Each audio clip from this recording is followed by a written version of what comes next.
सो आज की इस वीडियो में हम देखेंगे कंटिन्यूस प्रोबेबिलिटी डिस्ट्रीब्यूशन। अच्छा, तो हमने पहले देखा था कि हमारे पास रैंडम वेरिएबल होता है, सही, चैप्टर 3 में देखा था, सही है। जैसे फिर उसके बाद रैंडम वेरिएबल में डिस्ट्रीब्यूशन हमने देखी थी कि रैंडम वेरिएबल में डिस्ट्रीब्यूशन हमारे पास होती है, एक होती है डिस्क्रीट, सही है, और एक होती है कंटिन्यूस, सही है। डिस्क्रीट में हमने दो पढ़ी थी, सही है, जिसकी मैंने वीडियो अपलोड कर दी है पहले, सही है। एक पढ़ी थी हमने बायनोमियल और एक पढ़ी थी पॉइसन डिस्ट्रीब्यूशन, सही है। और कंटिन्यूस में हम पढ़ेंगे नॉर्मल डिस्ट्रीब्यूशन, सही है। तो हम ये नॉर्मल डिस्ट्रीब्यूशन देखेंगे। अच्छा, रैंडम वेरिएबल की ये डेफिनेशन वैसे लिखी हुई है कि continuous random variable, continuous random variable x is said to be have a normal and और गॉसियन प्रोबेबिलिटी। ये गॉसियन साइंटिस्ट ने उसने जो ना ये निकाली थी नॉर्मल प्रोबेबिलिटी, कंटिन्यूस प्रोबेबिलिटी कि ये नॉर्मल प्रोबेबिलिटी टाइप, तो इसलिए इसको गॉसियन प्रोबेबिलिटी भी बोलते हैं, सही है। अवर द इंटरवल नेगेटिव इन्फिनिटी से पॉजिटिव इन्फिनिटी तक कहीं पे भी डिस्ट्रीब्यूट हो सकती है। अच्छा, इसके अंदर बस ये मीन होगा, इसके पास जो हमारा सैम्पल स्पेस होगा ना, जिसकी डिस्ट्रीब्यूशन होगी जिस रैंडम वेरिएबल, उसका मीन हमारे पास होगा म्यू, और उसके वेरिएंस होगा हमारे पास ये सिग्मा स्क्वायर, सही है। इफ़ अगर ऐसा होगा तो it probability density function is given by, अच्छा ये हमारे पास डेंसिटी फंक्शन होता है, सही है। ये सॉल्व करके हमारे पास निकलती है। इसको लिखने का तरीका ये भी है, इसकी एक नोटेशन है। जैसे यहाँ पे कोई वेरिएबल, ये कुछ भी हो सकता है एक्सेप्ट जेड के अलावा, सही है। जेड के अलावा कुछ भी हो सकता है, ए टू वाई, जेड नहीं हो सकता। क्यों नहीं होगा? क्योंकि ये हम जो है ना कैलकुलेट नहीं करते, जैसे हमने इसका देखा है प्रोबेबिलिटी डेंसिटी फंक्शन पीडीएफ जिसे कहते हैं, सही है, वो हम कैलकुलेट नहीं करते। तो जेड एक स्टैंडर्ड नॉर्मल प्रोबेबिलिटी डिस्ट्रीब्यूशन दी थी, लैप्लास ने दी थी इसको करेक्ट करके, तो हम वो करते हैं और उसको डिनोट करते हैं जेड से। तो इसलिए यहाँ पे हम जेड वेरिएबल यूज़ नहीं करते, बाकी ये वही मीन और ये इसकी वेरिएंस सिग्मा स्क्वायर। अच्छा, इसकी मैंने एग्जाम्पल लिख दी कि इसका लिखने का तरीका ये है, एक्स नॉर्मल प्रोबेबिलिटी डिस्ट्रीब्यूशन है और 1 उसका मीन आ गया और वेरिएंस उसका 4 आ गया, सही है, जो मैंने लिख दिया हेयर करके। अच्छा, हमने डिस्क्रीट में देखा था, डिस्क्रीट तो हमारे पास होता है, ग्राफ नहीं होता उसके, सही है, लेकिन हमारे पास कंटिन्यूस में ग्राफ डिस्ट्रीब्यूशन होती है, सही है। ये ग्राफ है जैसे कि हमारा, और ये उसका मीन है सेंटर में। अच्छा, इस ग्राफ की एट्रीब्यूट्स क्या है कि सिमेट्री होता है, सही है। अगर हम देखें मीन के अबाउट तो इस तरफ और इस तरफ सेम है, सिमेट्री। वैसे मैंने यहाँ कार्टून बनाया, लेकिन ये इस मीन के अबाउट सिमेट्री होता है, सही। यूनी मॉडल होता है, यूनी मॉडल मतलब इसका एक वर्टेक्स होता है, एक पीक होती है, सही है, इसलिए एक वन पीक, इसलिए यूनी मॉडल होता है। अच्छा, बेल शेप कि इसका जो ये डिज़ाइन होता है ये कर्व का शेप होता है, वो इस तरह बेल की तरह होता है, सही है। हमने घंटियाँ बहुत देखी होंगी, तो ये बेल शेप का होता है, तो इसलिए इसको बेल कर्व भी बोलते हैं।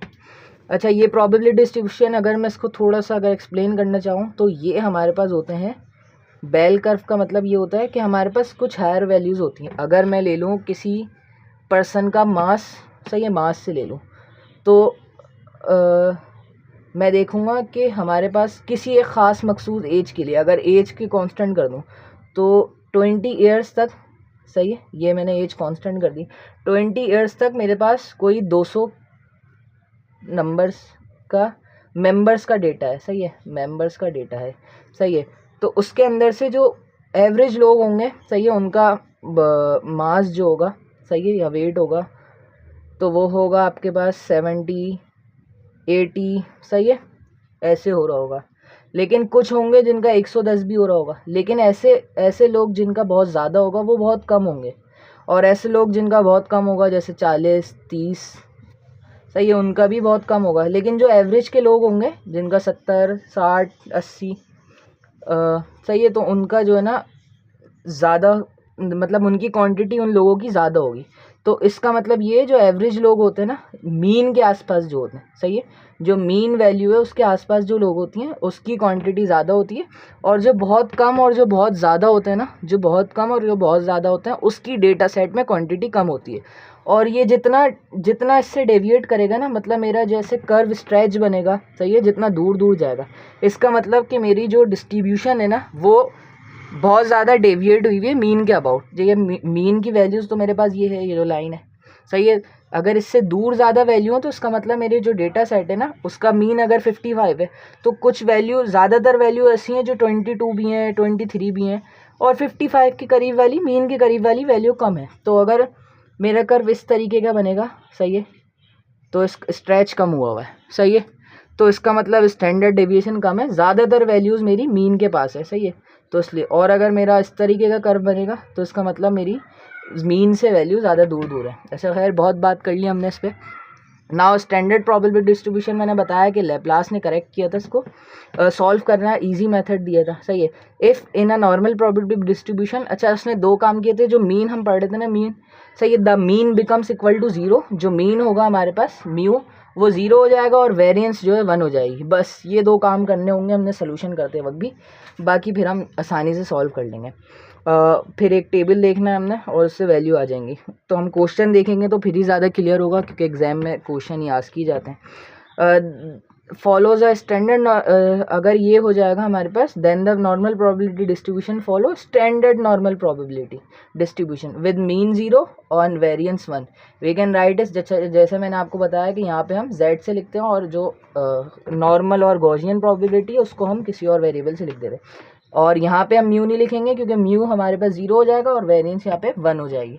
और हाँ, ये करेक्ट, ये जो वैल्यू है, जैसे हमारे पास क्वेश्चन में x मिलता था ना, तो हम उस x को चेंज कर देंगे z में, मतलब स्टैंडर्ड प्रोबेबिलिटी। तो ये हमें करना होगा क्वेश्चन में। और इसका ग्राफ मीन हमारे पास 0 हो जाएगा, मीन हमारे पास 0 हो जाएगा और वो माइनस इन्फिनिटी से पॉजिटिव इन्फिनिटी तक ही रहेगा। अच्छा, इसका क्वेश्चन अगर हम देखें तो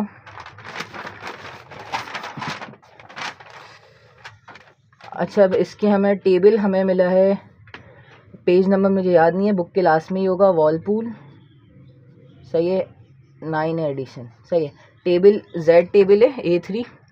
अच्छा, इसके अंदर हमारे पास टेबल होगा, एक इसकी डाउन वैल्यूज होंगी जो यहाँ पे लेफ़्ट साइड पे इंक्रीज़ होती जाएंगी, दो पेज पे डिवाइड होगा ये, एक होगा 0 तक, नेगेटिव से 0 तक, और फिर होगा पॉजिटिव नंबर होगा, सही है। और फिर ऊपर हमारे पास वैल्यू होंगी जो होंगी 2 डेसिमल तक, सही है, 0.00, 0.01, 0.02, ये ऐसे होंगे। अब हमें अगर ये वैल्यू निकालनी है, सही है, अगर मुझे ये वैल्यू फाइंड करनी है तो z की वैल्यू पे ये, मतलब हमारे पास ये तो आंसर होगा ना, तो ये वैल्यू और ये वैल्यू जहाँ पे ये कोइंसाइड कर रहे होंगे ना, ये इसकी रॉ और ये इसका कॉलम, तो रॉ मेरे पास क्या है, माइनस का 3.3 और ये है 0.01, तो ये इसके अंदर ऐड हो जाता है 0.01। तो अच्छा, नेगेटिव में है तो नेगेटिव में ही रहेगा, मतलब 3.31 नेगेटिव की वैल्यू ये हो जाएगी, सही है। और अगर मैं पॉजिटिव में देखूं, ऐड होने का मतलब इसके साथ अगला जो वैल्यू होती है वो ये होती है 1।